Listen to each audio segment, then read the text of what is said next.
The original script did have a number of characters in it, like Professor Peach, but the Peach that I envisaged was going to be corrupted in a much milder way and also perhaps a little bit more sensitive than the character that was eventually drawn for Benny Hill.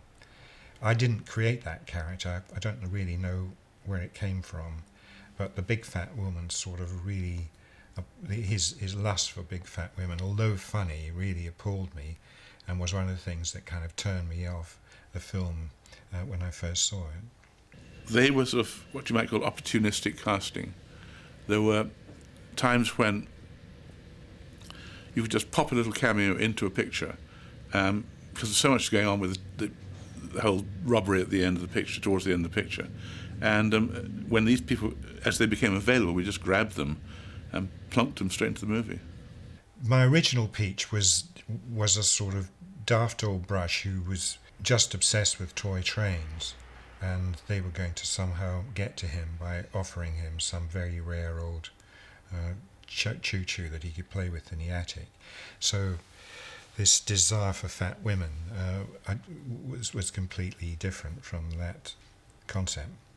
Well, I particularly got on very well with Benny Hill because my folks had been in Variety, and he was mad about Variety. He was mad about old-time stuff, and he actually remembered them as a double act in the 40s, because he'd seen them in Southampton and things like that. And we used to play a game which was called Bill Matter, because Variety artists always had Bill Matter. For instance, you get Albert Modley, the Lancashire lad. Hilda Baker, she knows, you know. And he pulled me up on that. He said that was not her original Bill Matter. Her original Bill Matter was Hilda Baker, 1001% pure.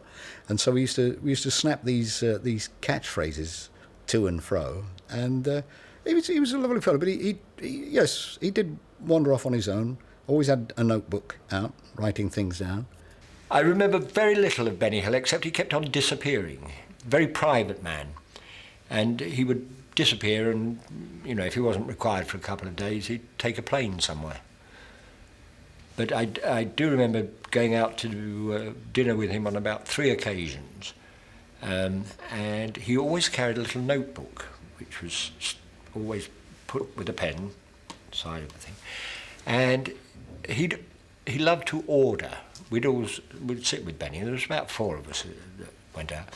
And we'd sit with Benny, and he would order in Italian, as near to Italian as he could get, because Benny spoke so many languages. I mean, it was incredible. But, and he then would go into English to try and get the waiter to speak to him in English, and the waiter would do his level best, and he would be chatting away in the best English he could discover. But you'd look at Benny, and he's writing everything down that the guy is saying to him, you know. And 2 years later, we'd be watching a Benny Hill show, and you'd suddenly see an Italian waiter, and you'd listen to the dialogue, and you'd say, that's the guy that served us in that restaurant in Turin. Benny, in spite of the risque sort of stuff that he shot for television, he was very, very nervous of women. He was, to me, I had a wonderful dancer, a fat lady who was a wonderful dancer from Rome called Dora Dorita. She was marvellous. And when we came to push her through the door, I said, Benny, get your face into her bottom. Push it, get your face then. He was terrified. He was absolutely terrified. Well, I love Benny Hill, and I was surprised later to hear that there was a lot of worry about the joke of the fat ladies and so on, which I always thought was, having a black sense of humour, I always thought was terribly funny. I mean, I just think he was a brilliant comedian and tremendous fun. But then you could say the same about Fred Emney, I mean, who unfortunately seemed to get cut out of the movie. We did 1 or 2 quite funny scenes with him blundering around, you know, covered in flags and things, which apparently, well, finished on the cutting room floor.